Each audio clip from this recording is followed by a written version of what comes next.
Welcome to Digesting the Soul. Today I'm going to be sharing with you a few details about my own personal health crisis and journey. And what I'm hoping is that this will shed some further light as to why I often seek and experiment with alternative healing methods. So please stay tuned.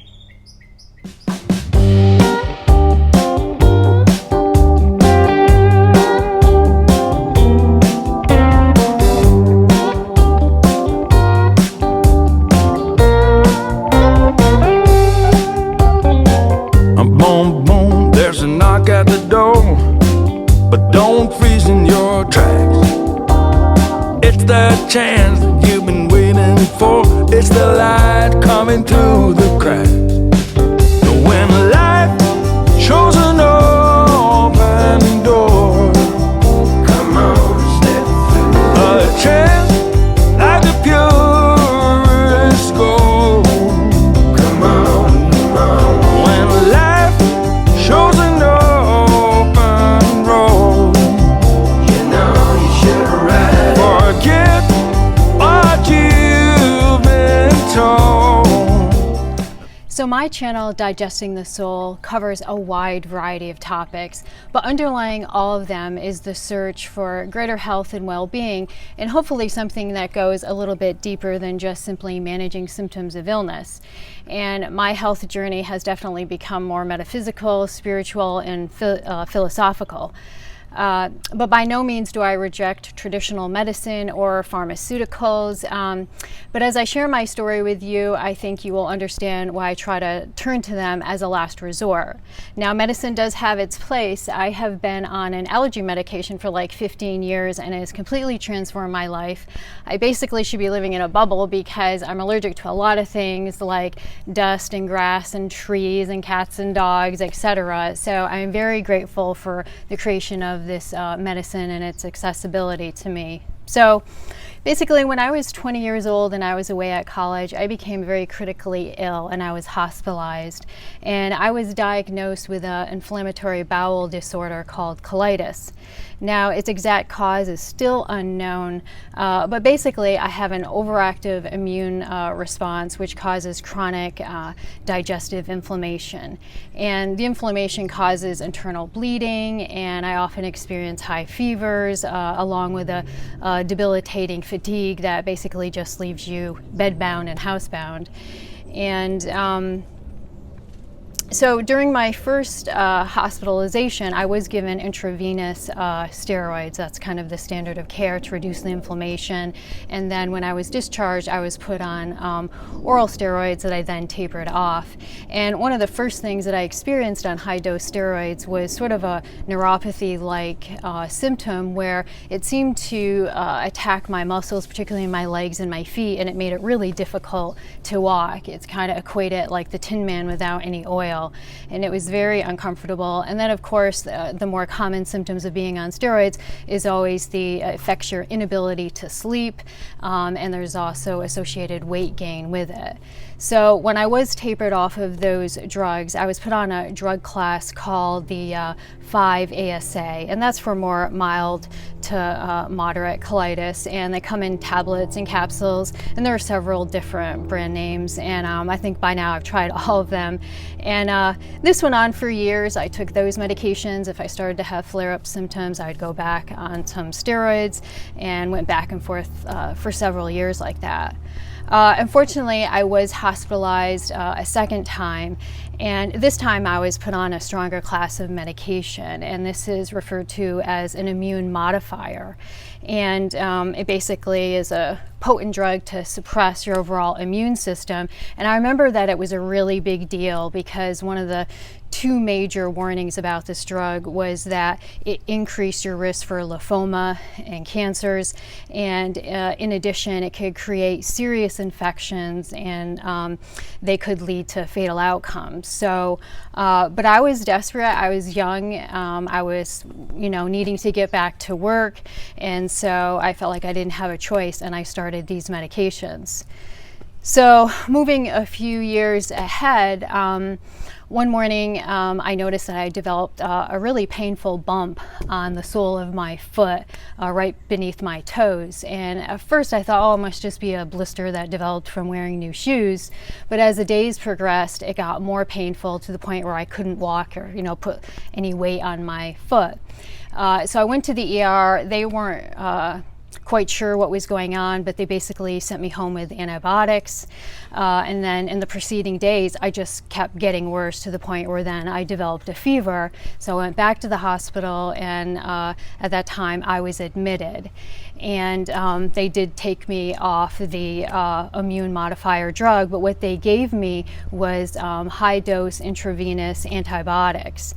And they tried several of them, and right off the bat, they made me very, very ill, very nauseous. I couldn't keep anything down, not even like a popsicle. So for nutrition, I had to be put on IV fluids. In the course of I think my stay was 2.5 weeks at that hospital. I underwent 3 foot surgeries. They put a tube straight through my foot for drainage, and basically I wasn't getting better. I thought for sure I'm dying, I'm gonna die here. I lost 15 pounds.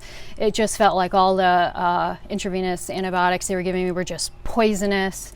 And finally, they decided to transfer me to a larger hospital to see what else somebody might be able to offer me.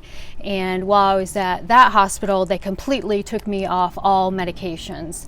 And their surgeon did a 4th surgery where they opened my foot a little bit wider, and they basically packed my foot with antibiotic beads and sewed me back up. So just shy of a month, I was then discharged from the hospital, unfortunately in a wheelchair, and because of being in the hospital for so long, I had lost the ability to walk. And in the course of the 4th surgery, I found out that my some of my nerves had been severed around my toes, and that they were going to be numb for the rest of my life. So I went back home with the overwhelming prospect of going to physical therapy for several months to learn how to walk, which I did. I eventually progressed to a walker and then to a cane, and I'm happy to say I have no problems today walking. I'm very physically active. I do have that reminder, that scar on my foot for forever, and I definitely don't take working out or even simply just walking for granted today, and I always have that scar and that numbness in my foot as a reminder. So obviously after that experience, I was pretty shy about taking any medications, and I was sent home on a pain medication just due to the severity of all the foot surgeries. And right away, again, with that medication, I started having really unusual swelling of particularly in my legs. They were starting to get double in size. It was very uncomfortable, and I remember just feeling very depressed and feeling like life wasn't worth living, which isn't my normal personality. But the symptoms were so bad that I did quickly go off that pain medication. And what I ultimately found out a few months down the line, it came out in the media, is that pain medication was related to suicidal tendencies. And that's what I had been experiencing. And I'm so grateful that because of the other side effects that I did go off that pain medication.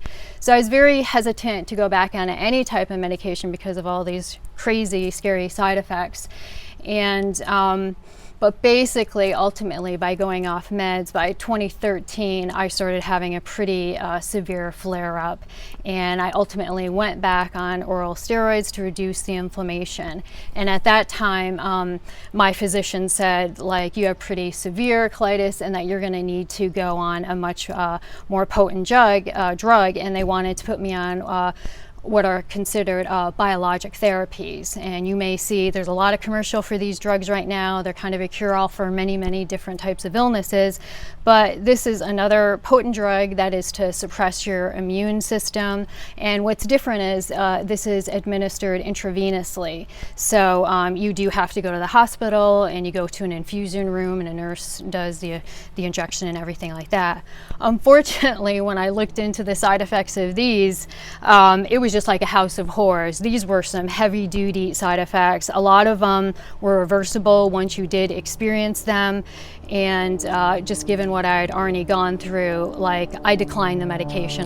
The risks were just too far for me, which is always so interesting when you're trying to reduce your symptoms and get into remission, yet the drugs that they offer you often will create the same symptoms or create new kind of worse symptoms for you. So I definitely felt like I was at the end of the road. I had kind of exhausted everything, but at the same time, like, there had to be another way. And basically I made a commitment, like in 2014, that I was just going to do the research. I was going to be relentless, and I was going to look into alternative methods for healing. And I did exactly that. Between 2014 and 2016, I did some research, looked at some of the foods I was eating, some of the additives and sort of what I refer to as foodstuffs and processed foods, and I overhauled what I was eating, and I definitely immediately had improvement from that choice. And then I started reaching out to different types of healing practitioners,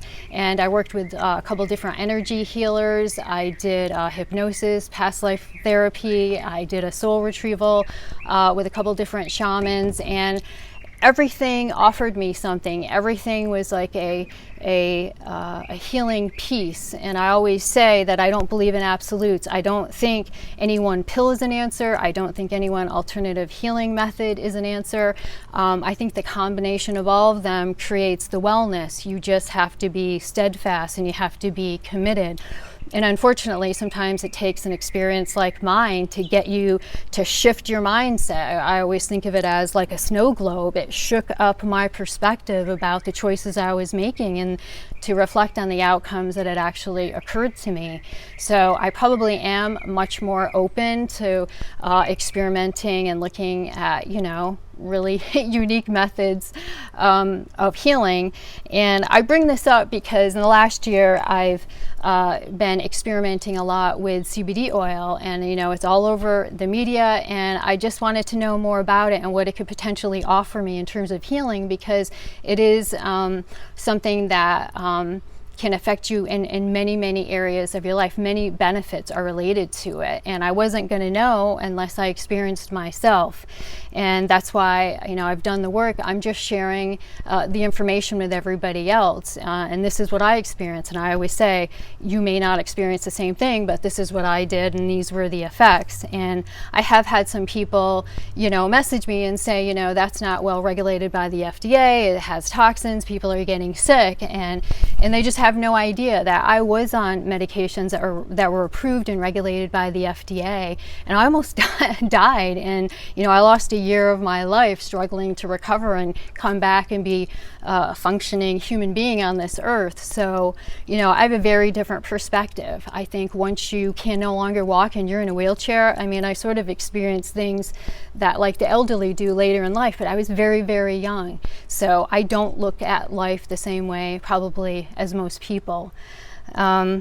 So I do take my health one day at a time, and I don't know what the future holds. I still am on a very low dose meds for my colitis, the 5-ASA. It has very few side effects, and every 6 months or so I do try to go a month and get off that medication, but if I have some mild symptoms, I know that I can't get off it.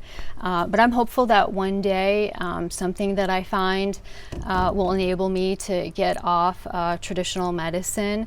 But I don't mind doing a combination of things. I've been in remission for 5 years now, and I feel really good comparative to my long journey of illness. So I'm just grateful for every day at this point. So I hope that story was interesting and of use to you.